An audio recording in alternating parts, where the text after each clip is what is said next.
Hello, मैं हूँ हरप्रीत। आज हम बात करेंगे स्पीच थेरेपी के बारे में। स्पीच थेरेपी की कुछ ऐसी टेक्निक्स जो आपको ज़रूर हेल्प करेंगी।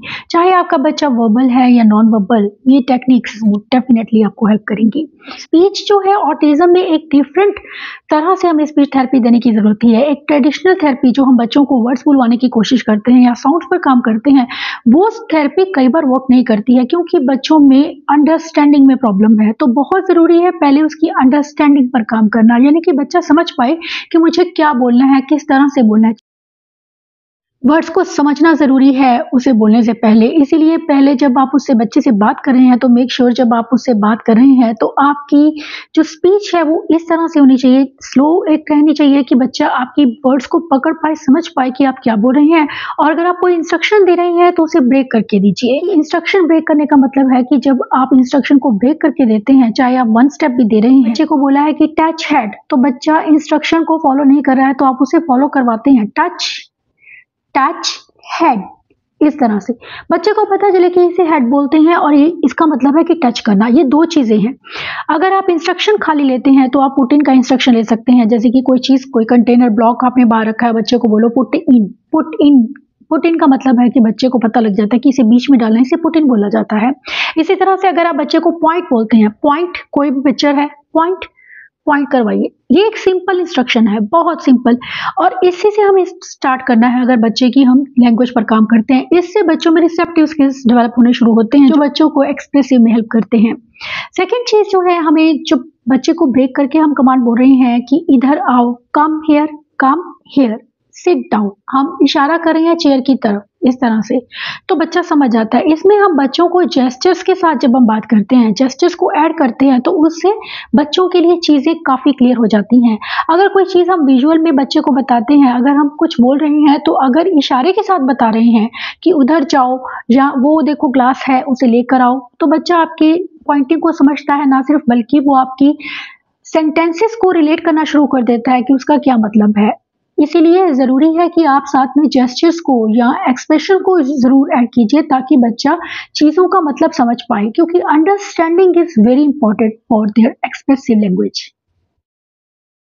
सेकेंड चीज़ जो है हमें करनी है वो है कि चॉइस मेकिंग, जिसे हम कहते हैं कि कम्युनिकेशन, ये अगेन कम्युनिकेशन की स्ट्रेटेजी है। ऑटिज्म में बच्चे कम्युनिकेट नहीं करते हैं, अपने आप से चीज़ें ले लेते हैं, अपनी बातें बताते नहीं हैं। तो बच्चों को कम्युनिकेशन किस तरह से सिखाया जाए, बच्चों के सामने हम विजुअल्स में पिक्चर्स 2 चीज़ें रख सकते हैं, या आप चीज़ें ही रख लीजिए। आपने एक कुरकुरे का पैकेट लिया है, एक बिस्किट का पैकेट लिया और बच्चे से पूछ रहे हैं कि इसमें से क्या आपको लेना है, तो बच्चा जिस चीज़ की तरफ देख रहा है उसे वो चीज़ दीजिए और बोलने के लिए बोलिए कि ओ आपको बिस्किट चाहिए, बिस्किट। आप उसे बताएंगे कि इसे बिस्किट बोला जाता है। जब स्पीच थेरेपी का सेशन आप बच्चे के साथ करते हैं तो एक ये चीज़, क्योंकि जब आप बच्चे के रेनफोर्सर को साथ में ले रहे हैं तो स्पीच के चांसेस ज़्यादा रहते हैं। थर्ड चीज़ होती है सेल्फ टॉक। अगर आपका बच्चा नॉन वर्बल है तो ये एक स्ट्रेटेजी बहुत अच्छा वर्क करती है।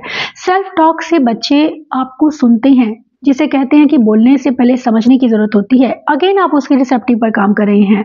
जब हम बच्चों के साथ में प्रिटेंड प्ले करते हैं, क्योंकि नेचुरल इन्वायरमेंट में मे बी आपका बच्चा आपको ना देखे, क्योंकि आप बोल रहे हैं कि देखो मम्मा कुकिंग कर रही है, देखो मम्मा ये कर रही है, शायद बच्चा नहीं देखेगा। लेकिन जब आप बच्चे के सामने बैठकर प्ले के थ्रू आप बच्चे को ये चीज़ें सिखा रहे हैं तो बच्चे ज़रूर देखते हैं। सेल्फ टॉक का मतलब होता है कि आप जो भी चीज़ कर रहे हैं उसे नरेट करना, कुछ भी, जो भी आप एक्शन, जो भी आप सोच रहे हैं या जो भी आप कर रहे हैं उसे बताना बच्चे को कि हम क्या कर रहे हैं। जैसे कि आप बच्चे को यूं ही पूछ सकते हैं कि बेबी के बॉडी पार्ट देखो, ये आईज हैं, देखो ये बेबी देख रहा है आपको, है ना, ये देखो ये नोज है, ये माउथ है, ये इसके कपड़े हैं, चलो इसको कपड़े पहनाते हैं, बेबी नहा कर आया है, बेबी को कॉम्ब करेंगे, बेबी को सुलाएंगे। ये चीजें बताते जाइए जिससे कि बच्चों में वोकैबुलरी आती है। Next one is parallel talk. Parallel talk का मतलब है कि जो चीज़ आपका बच्चा कर रहा है, जो भी वो चीज़ कर रहा है उसे आप साथ साथ जैसे कि बोलते जाना।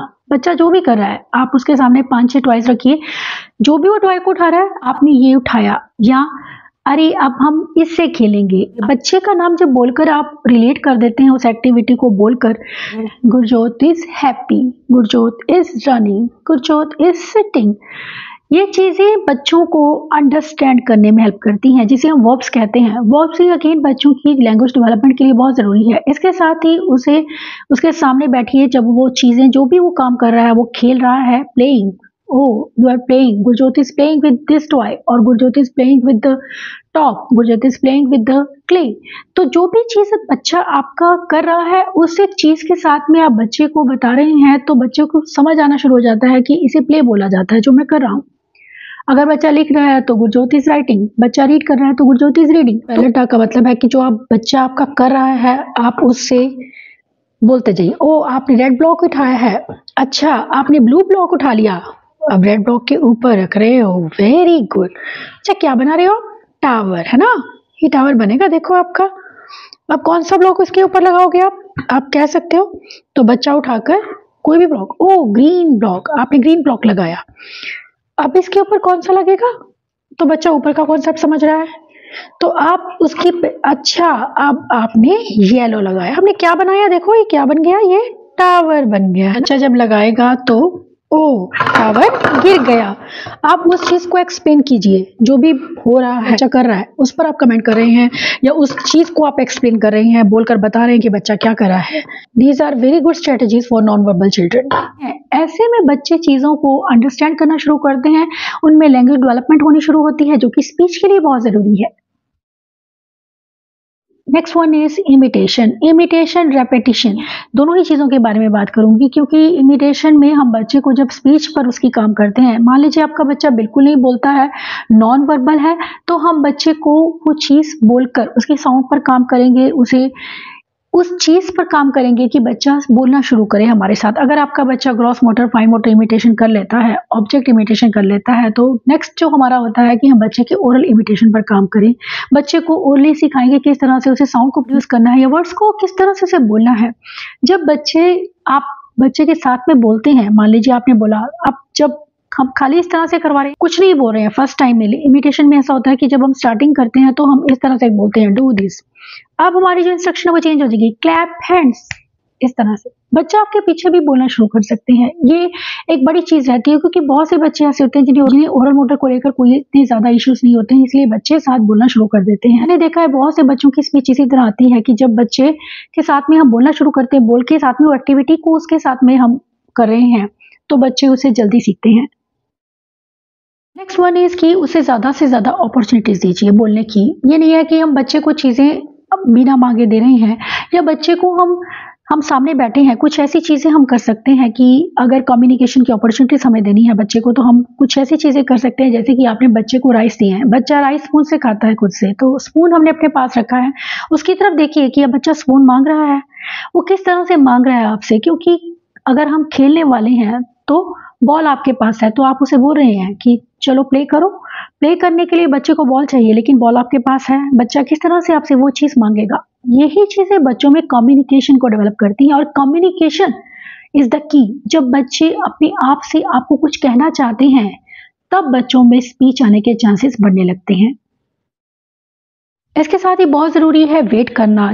जब आप बॉल आपके पास है या स्पून आपके पास है, तो आप उसकी तरफ देखिए कि वो किस तरह से कम्युनिकेट करता है। क्या वो आपको पॉइंट करके बता रहा है, क्या वो उस चीज़ की तरफ देख रहा है, वो जिस तरह से भी कर रहा है, आप उसे वर्ड्स में लाने की कोशिश कीजिए। Oh what do you want, क्या चाहिए आपको।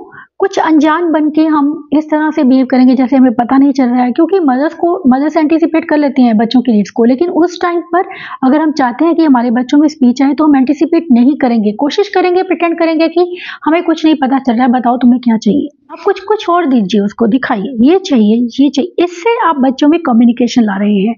जो चीज़ बच्चे को चाहिए फिर उसके सामने रखिए। अच्छा आपको क्या चाहिए? अच्छा आपको स्पून चाहिए, बोलो स्पून, क्या है ये? स्पून। इससे बच्चों में ना सिर्फ रिसेप्टिव बल्कि उनमें एक्सप्रेसिव लैंग्वेज डेवलप होती है, क्योंकि बच्चे चीज का मतलब समझने लगते हैं।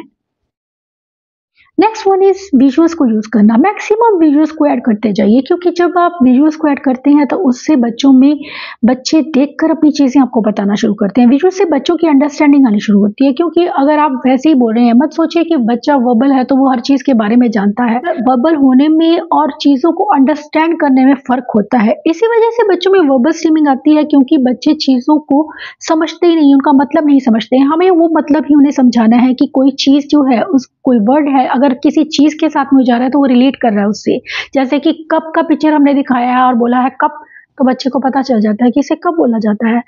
आप कुछ इस तरह के फ्लैश कार्ड्स ले सकते हैं और बच्चों की लैंग्वेज डेवलपमेंट पे काम कीजिए, उनकी रिसेप्टिव पर काम कीजिए। देखो ये क्या है, ये क्या है, ये फ्रिज है, टेबल है, ये टॉयलेट सीट है, सोते किस पर हैं हम, तो बच्चा आपको बताए कि बेड पर सोते हैं। जितने भी आप चीज़ें बच्चों को पूछ रही हैं, अगर बच्चा आपको नाम नहीं बताता है तो उसका नाम बताइए। बच्चा नाम बताता है तो आप उससे उसका फंक्शन पूछिए। इन चीज़ों से भी आप बच्चों की लैंग्वेज डेवलपमेंट करते हैं। पिक्चर्स, विजुअल्स बहुत हेल्प करते हैं बच्चों की अंडरस्टैंडिंग को इम्प्रूव करने में। आप जो भी चीज़ें यूज़ करें, अगर जितना मैक्सिमम विजुअल्स को यूज़ करते हैं, उससे बच्चों में ना सिर्फ वर्बल स्ट्रीमिंग कम होती है, बल्कि बच्चों में स्पीच भी आनी शुरू होती है, जिसे हम फंक्शनल स्पीच कहते हैं। Next one is modelling. Modelling करके चीज़ें बताना, क्योंकि बच्चे नहीं जानते हैं। हम बोलते हैं कि बच्चे हमारे बात नहीं करते हैं। चीज़ें बच्चों को क्लियर कीजिए कि उसे एक्चुअली बोलना क्या है, क्योंकि बच्चे कई बार ये जानते भी नहीं। हम बोल सकते हैं बिस्किट दे दो।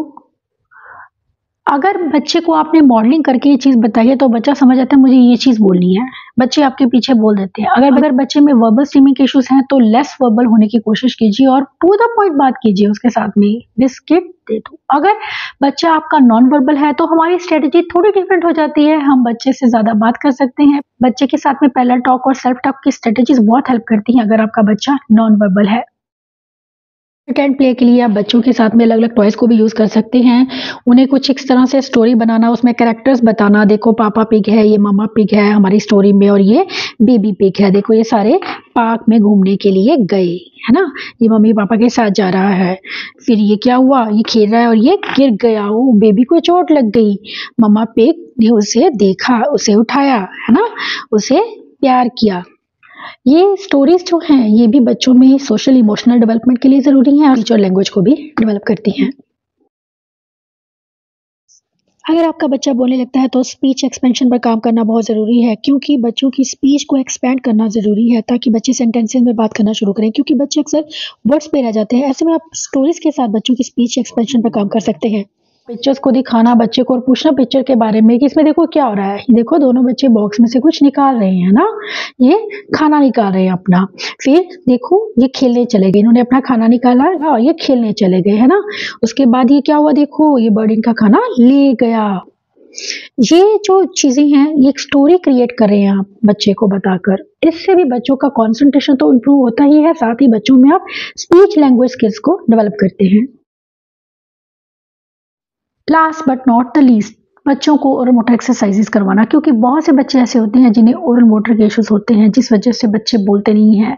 बच्चों की टंग मूवमेंट पे काम करना, उनमें स्पीच क्लैरिटी पर उनके काम करना, उनके जा और माउथ को स्टिमुलेशन देना जिससे कि बच्चे बोलना शुरू करें। बच्चों को सकिंग और ब्लोइंग की एक्टिविटीज करवाना जरूरी है, जिससे बच्चों में स्पीच डेवलपमेंट के चांसेस बढ़ते हैं, बच्चे बोलना शुरू करते हैं, क्योंकि कई बार बच्चे जानते ही नहीं है कि किस तरह से उन्हें चीज को बोलना है। इसके साथ बहुत जरूरी है कि आप बच्चों के रिइंफोर्सर को यूज कीजिए, चाहे वो उसके टॉयज हैं या उसके कोई भी एडिबल हैं फेवरेट। आप उसे अपने पास लाकर, मुंह के पास लाकर जब बोलते हैं तो बच्चे आपके लिप मूवमेंट को देखते हैं। लिप मूवमेंट को नोटिस करने से बच्चों को समझ आता है कि मुझे कोई वर्ड किस तरह से बोलना है। जब आप बच्चे के साथ कनेक्ट होकर काम करते हैं और बच्चों को अपने पास, मुंह के पास लाकर चीजें दिखा रहे हैं, अपनी आंखों के पास लाकर दिखा रहे हैं, तो बच्चे आपको जरूर देखेंगे, स्पेशली अगर आप उनके रिइंफोर्सर्स को यूज कर रहे हैं। जब आप बच्चे के साथ में स्पीच थेरेपी स्टार्ट करते हैं तो उस सेशन में सबसे पहले आप शुरुआत कीजिए बच्चे के फेस की एक अच्छी मसाज के साथ में, अगर स्पेशली आपका बच्चा नॉन वर्बल है, क्योंकि इससे आपके बच्चों की माउथ को स्टिमुलेशन मिलता है जो उन्हें बोलने में हेल्प करता है। आप उसके चीक्स, उसके जा, उसकी लिप्स को भी इस तरह से हल्का हल्का दबा सकते हैं, उसकी साथ आप बच्चों को, ये मैं चम्मच के साथ में बच्चे की थेरेपी कर रही हूँ, उसकी टंग एक्सटेंशन, उसकी टंग मूवमेंट पे काम कर रही हूँ। मैं उसकी टंग को हल्का-हल्का प्रेस कर रही हूँ, पहले तो उसको एक्सटेंड करने के लिए बोल रही हूँ, फिर चम्मच के साथ में उसे हल्का-हल्का प्रेस करने के लिए। इसे आप दाएँ-बाएँ भी टंग की मूवमेंट के लिए यूज़ कर सकते हैं। आप इससे टंग के एक्सटेंशन के साथ-साथ टंग की मूवमेंट पे भी काम कर रहे हैं। इसके साथ ही ज़रूरी है उन्हें ओरल मोटर एक्सरसाइज़ेज़ करवाना। तो ये सभी स्ट्रैटेजीज़ थी जो हेल्प करती हैं एक नॉन वर्बल बच्चे को वर्बल बनने में। और अगर बच्चे को वर्बल स्टीमिंग है या बच्चा बोलता भी है तो भी उसे फंक्शनल कम्युनिकेशन सिखाने में ये वीडियो आपको श्योरली हेल्प करेगा। Thanks for watching.